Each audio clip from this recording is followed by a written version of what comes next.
This podcast is brought to you by Pragmatic Play, a leading game developer providing player favorites to the most successful brands across the industry. With an award-winning multi-product portfolio of slots, live casino, bingo, virtual sports, and more, Pragmatic Play is powering up new possibilities of play through one single API. Visit pragmaticplay.com and discover your favorite every time. Welcome back to the iGaming podcast. Joey Levy with us here today, the founder and CEO of Betr. How are you doing today, Joey? I'm good. Hey, thanks for having me. I've been very excited to do this podcast together with you, Joey, since we've been following it quite closely through iGaming Next in the last year and a little bit more. And it's quite interesting, obviously, because you are entering the market quite differently than most other operators. And that's what I want to dig into a little bit more during the conversation today. But before we start talking about Betr, I have a personal interest in asking you the first question of today, which is the fact that in my research to this episode, I saw that you were part of the Thiel Fellowship in your younger days. We actually had we had the first reunion this weekend, actually. So it was, it's a timely time to ask about that. That's very cool. So Peter Thiel obviously started this fellowship as a way to fund young entrepreneurs who kind of to get them to quit college, fund them with $1 million with their bright idea, and then to kind of kickstart their careers. Can you talk a little bit of the background here? Like, how did you end up as a part of the Thiel Fellowship? And what were the results of this? And did you end up dropping out of college as well as part of this? Or how did it all work? Yeah, no, and sorry, bear with me for a moment. I just, interesting timing, just got my food delivery. So, all right. So with respect to the fellowship, I guess this is a good opportunity to talk a little bit more about how I got into all of this. And I would love to hear that. Yeah, essentially I started college in 2013. I went to Columbia University in New York City, and I was a history major focused on 19th century American history, and didn't really go into things thinking I was going to be any sort of technology entrepreneur, and initially was just kind of optimizing for studying something that I was interested in and good at, so that I could get a high GPA and then get a decent job on Wall Street, which, with a high GPA and going to an Ivy League school, you typically is a recipe for being able to get a job at Goldman Sachs or some other place like that, because I was just optimizing as somebody who didn't I didn't come from money of any kind, so I just wanted a path to financial security and freedom first. So that was my approach. And then when I started school, it was right around the time FanDuel and DraftKings were becoming popular. They were advertising a lot more, and I started using their products because as a kid, I was really into fantasy sports, particularly fantasy baseball, and it was all season long at the time. And, so I started using FanDuel and DraftKings and asking my friends about it and the people that I played fantasy baseball with. And the one thing that I noticed as a consumer, and the one thing that they all kind of noticed as a consumer, was that it just seemed very complicated. Like the lobbies were littered with these GPPs, these guaranteed prize pools, hundreds and hundreds of contests. And then you enter a contest and you have to fill out these lineups against what was a seemingly arbitrary salary cap format, and it just seemed a little bit intimidating and complicated for a mass market mainstream consumer. So I started a project that became a company called DraftPot, which was to kind of solve the problem that I started SimpleBet and Betr to solve, which was to simplify the daily fantasy sports consumer experience so that like a more mainstream casual sports fan would be able to interact with it. And we had some initial success. We launched an alpha site in early 2015. We were, this was during my sophomore year at school, and we were growing quickly and had some nice organic growth, and raised a little bit of venture financing towards the tail end of my sophomore year. So During the summer, I just basically made a decision to take a gap year to pursue the project full time. And, and ultimately, the business itself wasn't the success that we thought it would be. And there were a variety of factors there. I mean, I made a lot of mistakes as an operator, front loading the customer acquisition budget to really take advantage of the NFL 2015 season, which, if you're in a growth market, could have been the right decision, actually, because, that's what daily fantasy was doing, right? It was growing. It was a game of acquiring users, whether it was through differentiated product or differentiated distribution approaches or both, and positioning the company to get a Series A to continue sort of pouring gasoline on the fire and pursuing that growth financing. But as I'm sure you probably remember, as being somebody who's been in this industry for a while, in October of 2015, everything changed.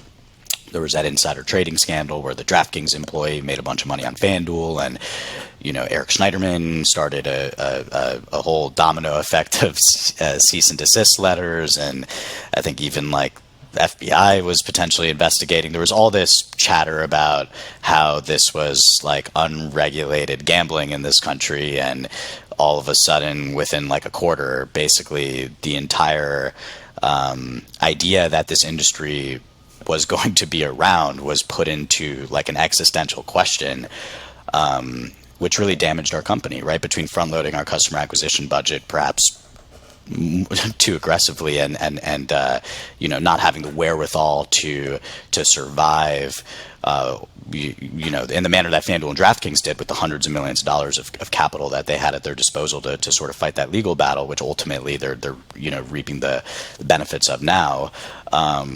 That business didn't work out. However, through that experience, the people at the fellowship, saw what I was doing. They thought it was interesting. They invited me to San Francisco to meet with them, and then I went out and did that. And then a week later, Jack Abraham, who was running the fellowship at the time, gave me a call, offered me the fellowship, and I think I asked how much equity do you guys take? And he's like, no, there's no equity. We want to support you as you're building your business. And, for me, it was a no-brainer of a decision, because I had already, I didn't fully drop out of school, but I was on a gap year. I was, operating during the school year. I wasn't in school. So, I'm like, sure, I'll take the fellowship. And then ultimately, as DraftPod was kind of winding down, and then I was introduced to traditional sports betting and realized that, to whatever extent the daily fantasy sports user experience left a lot to be desired in terms of being a simple, intuitive product for a mainstream consumer, the traditional sports betting experience was even worse, right? I remember looking at one of these products and wondering to myself, what the fuck is a minus 175 money line mean, or a plus 5.5 point spread, or a 49.5 O/U? And it just seemed problematic that somebody, and I'm not by any means the smartest guy in most rooms that I go into, but, Ivy League educated daily fantasy sports operator didn't intuitively understand how to bet on sports. That seemed problematic to me. Right, and this was also around the time that Robinhood was becoming popular as a day trading app, and I think a lot of their popularity stemmed not just from the zero commission trading, but the fact that their UI UX was so simple and intuitive. So I couldn't help thinking to myself, somebody needs to build a Robinhood of gambling. A lot of these sports books kind of feel like E-Trade and Fidelity and Charles Schwab, really good user experiences for people who've done it before. Right. And I'm not trying to discredit the other books. Right. I think they've built really good, robust experiences for the punter who's been doing this for a while. But there's a huge incremental TAM opportunity in this category. So I was transitioning from DraftPot to starting a project that ultimately became SimpleBet. And I used the fellowship money to enable me to do that. And then, as I think you may know, I ultimately started SimpleBet to be a direct-to-consumer company, to simplify the sports betting user experience, to make it something that was simple and intuitive for somebody who's never bet on sports before. And then, of course, along the way, one, it's better to be lucky than smart in many cases, because PASPA got repealed a month after we incorporated Simple Bet in April of 2018 in the United States. And as a result of that, we decided to focus exclusively on U.S. sports. And that's when we realized that a lot of the requisite technical infrastructure to enable micro betting and other forms of in-play betting that were bespoke to U.S. sports did not exist.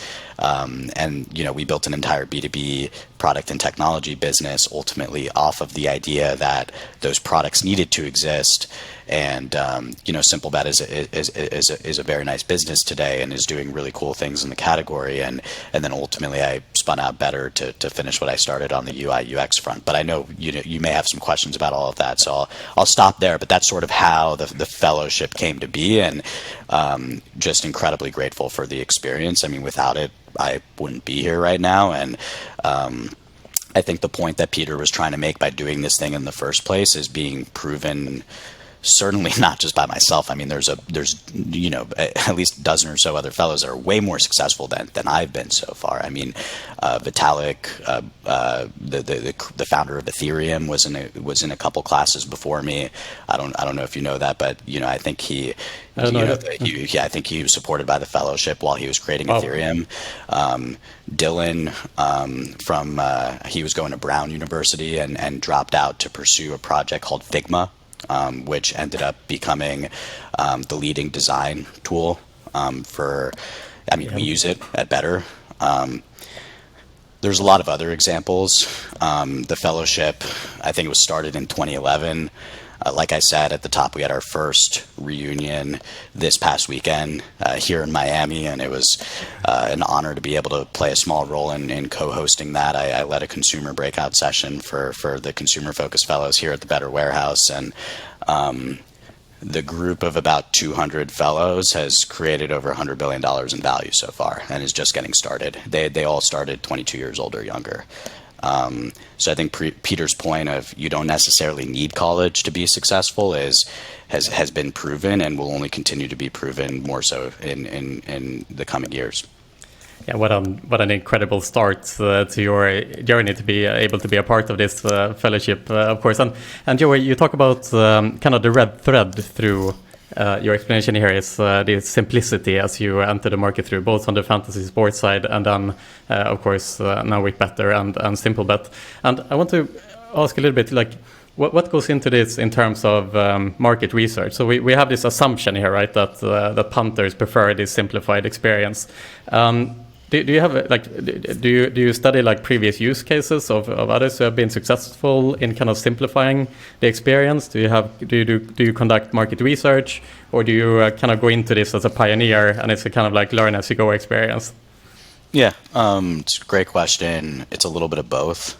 Initially, though, it's a little bit more of the latter, right? Like I think you gotta have.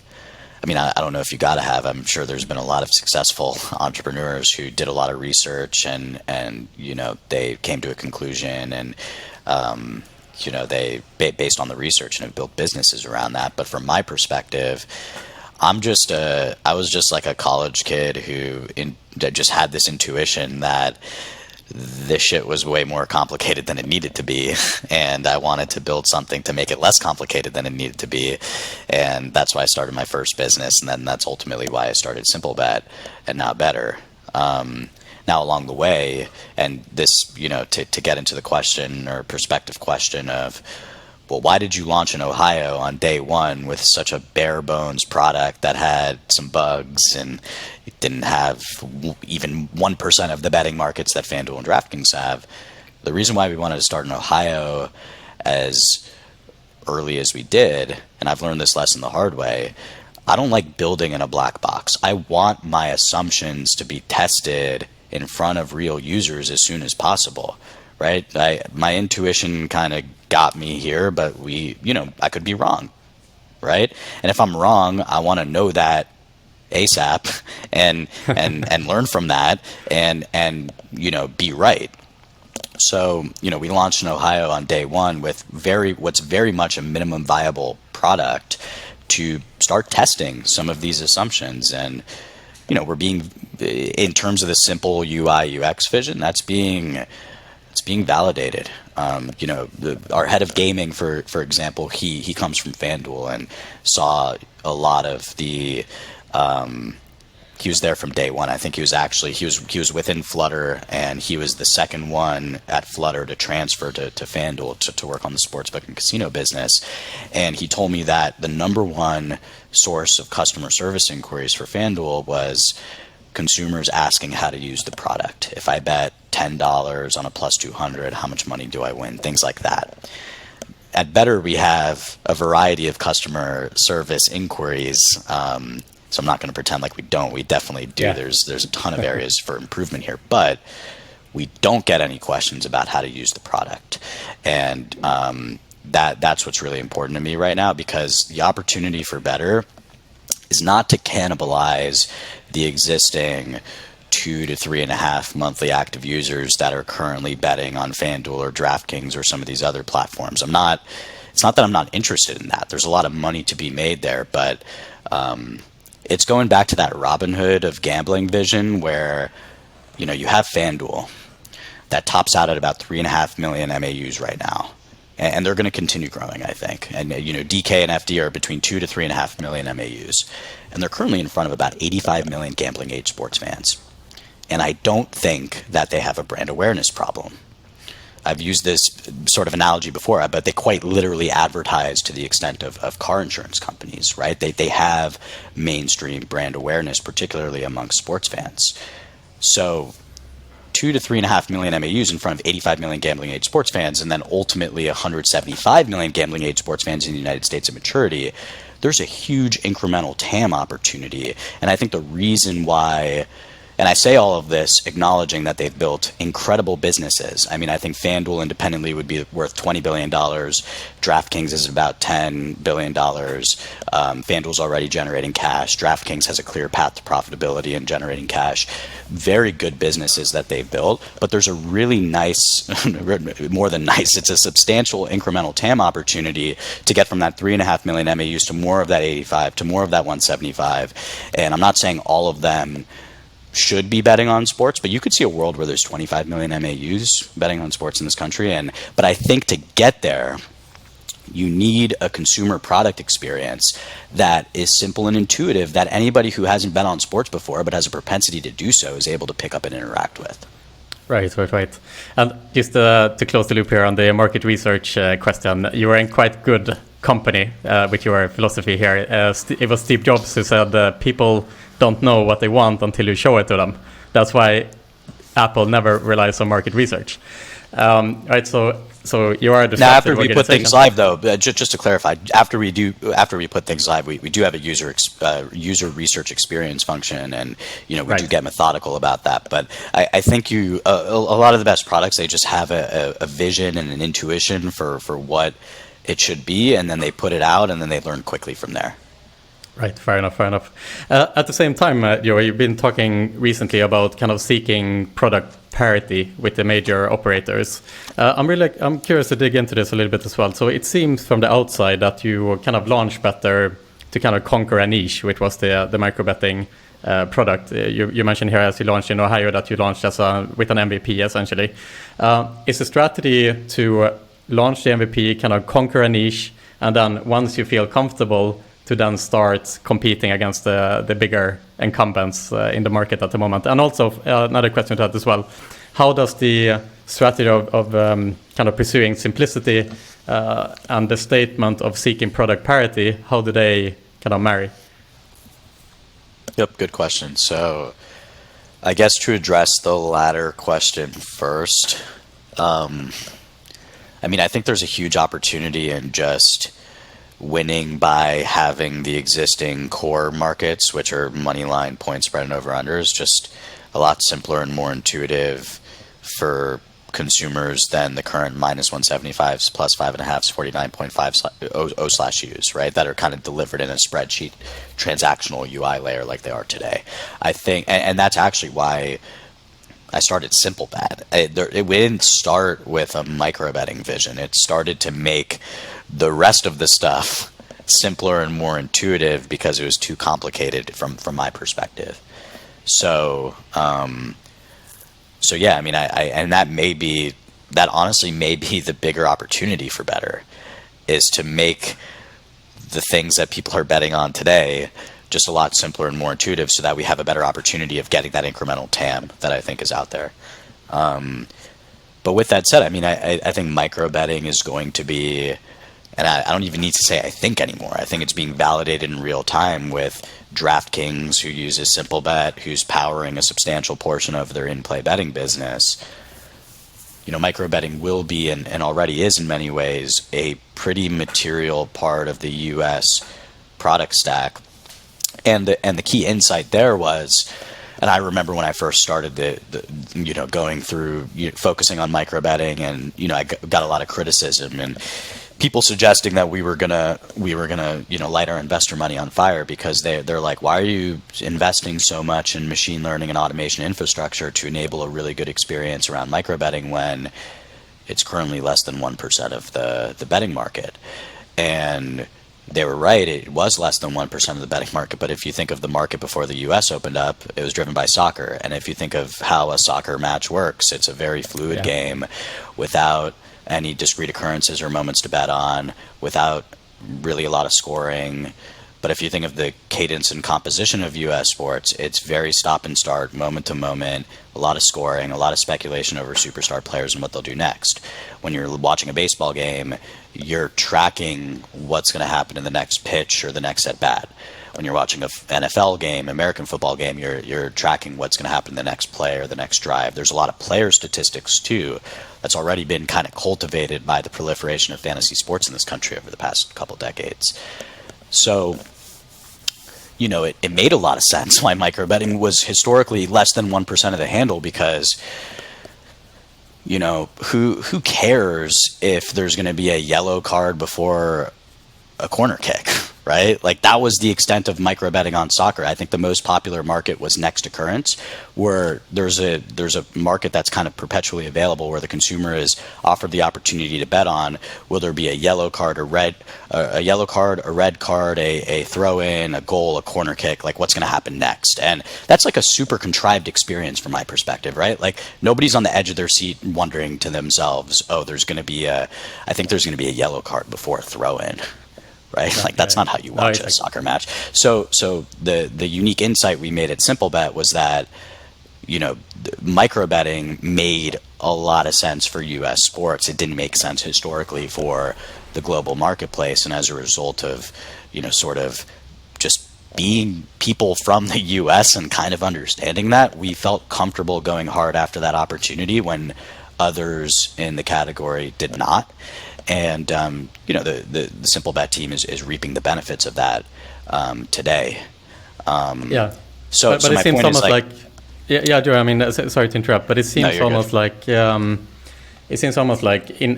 such a challenging market as the U.S. online sports betting market is, with the incumbents basically pouring an unlimited amount of marketing dollars on the market, in order to even start an operator, it's potentially quite difficult to just kind of launch with parity at day one. It seems like the strategy must be to conquer a niche and kind of build volume, and over time create a parity to then go after and to kind of to eventually start competing against the incumbents.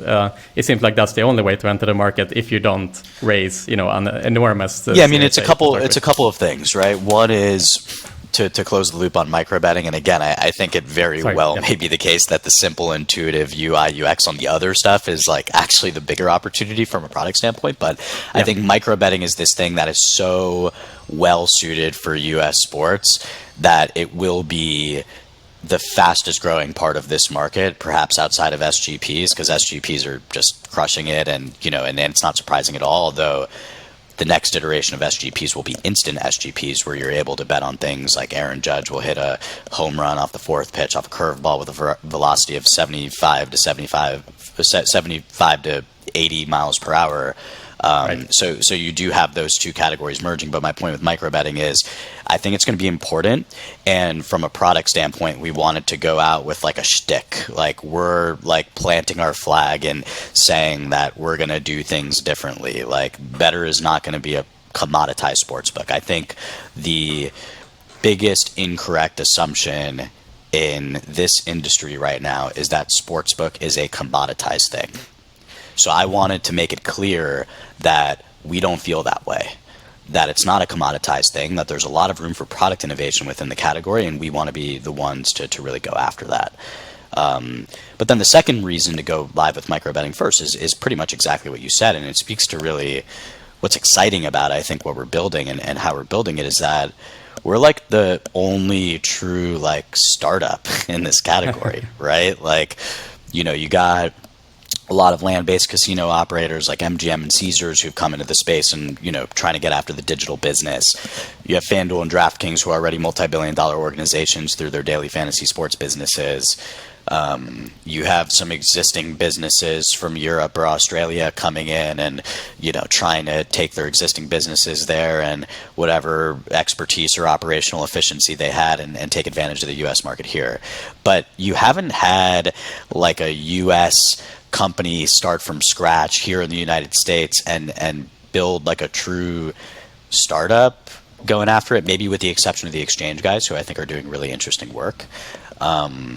But we gotta operate this thing like a startup, right? Like it would be, if I'm an investor in Betr, it would be a major red flag if Betr was going after dozens of market access deals and pursuing nationwide expansion and was investing $200 million pre-launch on building full sportsbook capabilities. Like we'd be out of money right now. You know, I've raised some money and I could go out and raise money, but Jake and I want to own a substantial part of this company when we IPO. So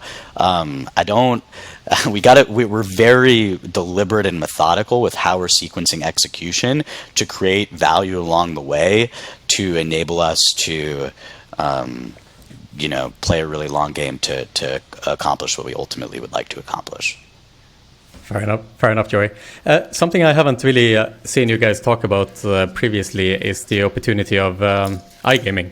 So Sure. Sports betting, of course, exists in many states today in the US. iGaming, on the other hand, only 5 or 6 states. Do you see also that vertical as a part of Betr's future? Yep, 100%. We plan on launching Betr Casino at some point in the not too distant future, and you know, we're engaged in, you know, several, you know, really interesting conversations right now with prospective partners that could help us on the iGaming and casino side of the business. And, you know, we're excited to continue making progress there in parallel to executing against our core strategy. Brilliant. Will we see any announcement this year, perhaps, on that front? What's the timeline? No comment. But yeah, I mean, I'd be surprised if there wasn't some sort of announcement around our casino business sometime in 2023. Brilliant, Joey. So essentially, we talk here about simplicity a lot so far in the conversation. Your second USP with Betr is, of course, the media side of the business as well. It hasn't escaped anyone, of course, that you launched the business together with one of the biggest influencers in the world today, in Jake Paul. And you've talked a lot about the fact that building Betr through influencer partnership is not only about Jake Pauls, it's about finding the next 100 Jake Pauls, let's say. Can you talk about kind of how this partnership came to be with Jake Paul, first of all? Can you go a little bit deeper into the media side of your business and what you're trying to accomplish on that front? And thirdly as well, perhaps, how do you best activate these type of ambassadorships? Because we just came off the back here of a failed iGaming and online sport betting startup, which was MaximBet, that attracted another very prolific ambassador, which they weren't able to activate, let's say. So how do you expect your ambassadors to generate that crossover as you're looking for? Yeah, I mean, I think my first reaction to all of that is that they're not, I don't view the talent that we work with as like ambassadors, right? Like we're building a bona fide media company. Like they're content creators that are producing IP within a media company. This isn't a commoditized sports book where I go out and write checks to ambassadors and have them do ambassadorships for my product. That's Right. not what this But they is also at all. won't be And exclusive I think this is to a your misunderstood thing in our industry right now. Like, I don't think people Right. understand that Betr is deliberately called Betr. The entity is called Betr Holdings Inc., and it owns Betr Gaming and it owns Betr Media. Like, these are I'm operating this thing as if it's two distinct businesses, right? They're not. It's not like an actual holdco structure. They're owned by the same entity, but we're building a bona fide media business, and we're doing it in a way where, you know, the talent that we onboard here is able to benefit from a truly win-win proposition where they get cash, not as much as FanDuel or DraftKings. So if you're like a content creator and you're watching this, like, don't expect us to pay you as much as FanDuel or DraftKings will, because we won't. And it should be a red flag to you if we will, because for some of the other reasons that I'm going to describe, not to mention the fact that we're a startup. And, you know, I know we got some press for raising $50 million, you know, as a pre-launch business. And that's nothing in this industry, as you know, right? You know, I think I mentioned this at your conference a couple months ago, but, you know, just in January, just in Ohio, just on promo bonuses, not even including paid UA, FanDuel and DraftKings spent 3 times more than our entire equity financing to date. That gives you the extent to which this is a series of David versus Goliath matchups, and for us to have any shot of success, we got to be very differentiated in our approach and methodical with how we sequence execution here. So we can't pay talent as much cash as the other guys. We can give them equity, right? Where we can give them equity in the company, which is really unique, and we want them to share in the upside of what we're building here. But really the two core things that we could do are one, because Jake has over 70 million followers, engaged followers on social media, and Betr Media happens to be the fastest growing sports betting media company in the United States right now, and one of the fastest growing sports media companies in the United States in general right now on social.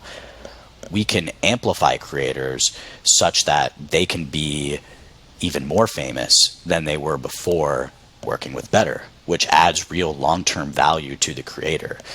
And then the second thing we could do is we have a team of really good content development people, production people, media sales, sponsorship people. We can make them even better, more effective content creators than they were before, just through the expertise around the table. And nobody with a greater level of expertise than Jake Paul himself, who was a totally self-made guy from high school just starting to create content, and now he's one of the most recognizable celebrities on the planet, and that was just through his content creation intuition and capabilities. So we offer a really win-win, like a truly win-win proposition to talent that ultimately, you know, we would like to extend the opportunity to potentially work with on the Betr Media side. So that's kind of how we go after talent in a way that's very different than kind of the ambassadorships we've seen in the past. Like, it's a total red flag to us when we meet a creator or we meet their agent and the agent says something along the lines of, okay, like, where do I show up? How long do I have to be there? Like, here's how much money it'll cost for each appearance. Like, no, like, we're building this thing together. Like, we want to work with you, and we want to amplify you, and we want to make you stronger, and we want to give you cash and equity in a real money gambling business and a media business, and, you know, bring you as part of the family, and we're going to fucking win together, right? That's the differentiated approach. In terms of the actual composition of the media company, we're focused on two things predominantly. We have premium IP, which is, for example, BS with Jake Paul, which is Jake's show, and 100X Club, which is $1 Million Marco and Anthony D'Amato's sports betting podcast. And then we have, Bo Nickel, we're creating IP around him. We just signed the Cavender twins last week. We're creating IP around them. So we create premium IP, and then we have Always On Social, which is, I would say, a more it's like a more concentrated approach to what, like, the BR Bettings or the Action Networks of the world will do, where they post a lot of viral memes, and we try to be original content focus. The two core pillars of our content strategy are original content and short form content, really built predominantly for TikTok, but it's not a platform specific strategy. Every other platform is going to look more like TikTok rather than less. But on the always on social point, side of the business, it's really, we're more in the business of, I would say, trying to create culture versus reposting culture, right? So even if we're reposting things that are, topical at that moment in sports, we have our own spin on it. We integrate our talent. For example, I think it was the Davis Garcia fight this past weekend. We had, down bad Derek in Puerto Rico watching the fight with Jake, and they were reacting to it in real time. And there was a lot of viral content that came out of that. And, we're still posting the things that like Action and Bleacher are posting, but doing it in a way where it's still informative, but it actually creates more brand affinity with our audience because you're kind of right there along with us consuming the content. Fair enough, Joey. So as you are explaining the media side of the business, you talk about how it is the fastest sports media business growth-wise in the United States at the moment. Looking at kind of valuations of media companies as they are acquired, the multiples can get very high on that side. Do you think that the media side of the business could even eclipse the betting side potentially? I think short term, yes, but long term, no. I think in the short term, the media company will be more valuable. It is more valuable right now at this moment, but I think long term, if we're successful in going from that 3.5 million MAUs to the 85 and the 175 and capturing more of that incremental TAM, I mean, FanDuel is a $20 billion business with like 3.5 million MAUs. And I think there could literally be 10 times that. Yeah. So I think over the long run, the gambling business will be more valuable. All right, fair enough. And it is also a trend in the gambling industry, as we are seeing today, that operators are acquiring media businesses as well, rather than doing pure affiliation, for example. So it seems like you are kind of hanging on to that trend in a way. Yeah, I mean, we're doing it to hack customer acquisition for our gaming business right now, but exactly. But there's certainly embedded asset value with the media company, but no, I mean, the low to no CAC pillar is really being proven in real time. I mean, we're consistently acquiring users for OSB at $45 a clip, and absolutely, we could really scale this strategy nationwide. So you talk again about like you recently signed the twins, the basketball twins. So forgive my ignorance here as a European. I can't remember their name, but Haley and Hannah Cavender. Fair enough. Yes, yeah. Brilliant. And obviously Jake Paul is part of the media business as well. When do you expect to kind of go on the offensive on that front, marketing wise? Because it seems today that you have obviously you're alive in Ohio. You have several states that you're waiting to launch in. Is in conjunction with the state launches, are you then also looking to ramp up the efforts on the kind of influencers in your media business? Yeah, great question. So we launched in Ohio, and as you mentioned, we're in Ohio. We're about to launch in Massachusetts soon.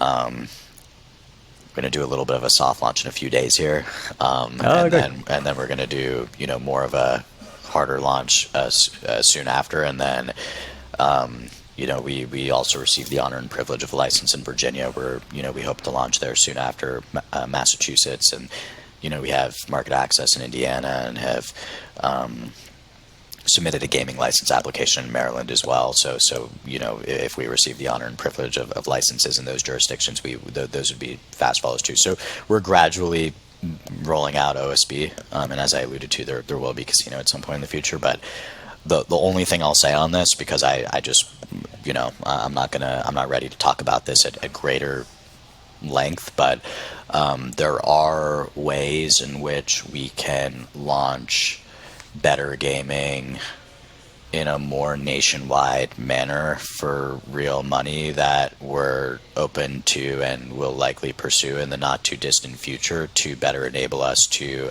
monetize our nationwide media audience with product. Sweepstakes? No comment. we leave it at that. Okay, so so to start rounding things off a little bit today, Joey, I'm curious as well, this from a personal perspective as well. Like you have chosen to enter what could potentially be one of the most difficult verticals or industries in the North American market, the online gambling industry, with some like incredibly strong incumbents with unlimited marketing dollars. While you managed to raise $50 million, as you mentioned here earlier, $50 million is a drop in the sea in the total marketing basket in this industry. I'm curious to know, just from a personal perspective, like what motivates you to pursue these like massive challenges as you have set out here? I mean, there's easier routes to take, right? But you're diving headfirst into the most challenging business that you possibly can. Why did you do it? Because I think I'm right. Like I think I've been right about the core thesis here with respect to product. And you know, I ultimately started all of this just trying to build product for myself that I thought should exist but didn't. And I think I'm going to be proven right over a long period of time. I've made a ton of mistakes along the way. I've admitted to and learned from those mistakes, and those experiences have enabled me to get better. And but no, I mean, if I gave you a little bit of background here. I mean, I've been trying to solve basically the same exact problem for a decade, and I'm not going to stop until we win. All right. I like it. Final question for you today, Joey. Where do you see Betr in 3 years' time? 3 years. I mean, I think. So what is that? 2026. I think we're probably live. With OSB in double-digit states. Casino business is humming wherever iGaming is legal. We've monetized effectively in some of these other areas that I'm not prepared to comment on at this moment. The media company is really a part of the mainstream sports culture, particularly amongst the 21 to 34-year-old demographic. Better's worth at least $1 billion, if not more. That's where I think, and from a very specific point of view, we have validated without a shadow of a doubt at that moment that Betr has by far the best unit economics in the category, and our LTV doesn't even need to be 50% as high, or 50% of what DraftKings, FanDuel, and the others are doing. I think we can consistently continue to acquire customers for less than $50 a clip. So if there's one thing that I hope is the case by then, that I think will be the case by then, is we will have, it will be very clear that Betr has the best unit economics and business model in this category. If you manage to prove that the product works as well as you intend, and the media business is able to generate this low cost of acquisition, it sounds like you will become a acquisition target quite quick if you prove yourself. Do you think any of the incumbents would like to acquire Betr at some point? I mean, look, if I'm an incumbent and I see that there's a media company here and a gaming business here that has a lot of users and has a really nice business model and has the best unit economics in the category and has really created the brand that is number one for the 21 to 34-year-old demographic, which is one of the, if not the highest sought after demographic, that I don't think anybody's doing a particularly phenomenal job acquiring. I would be surprised if we executed that we didn't get some interest, but to be abundantly clear, we're not building this thing to get bought by somebody else. Exactly. You'll be the company that buys other companies, perhaps. Right. Joey, thank you so much for donating your time here today. I know that you're a very busy man. It's very well appreciated, and it's been great to get some more insights into Betr, and I wish you all the best of luck. Thank you. Awesome. Appreciate you having me.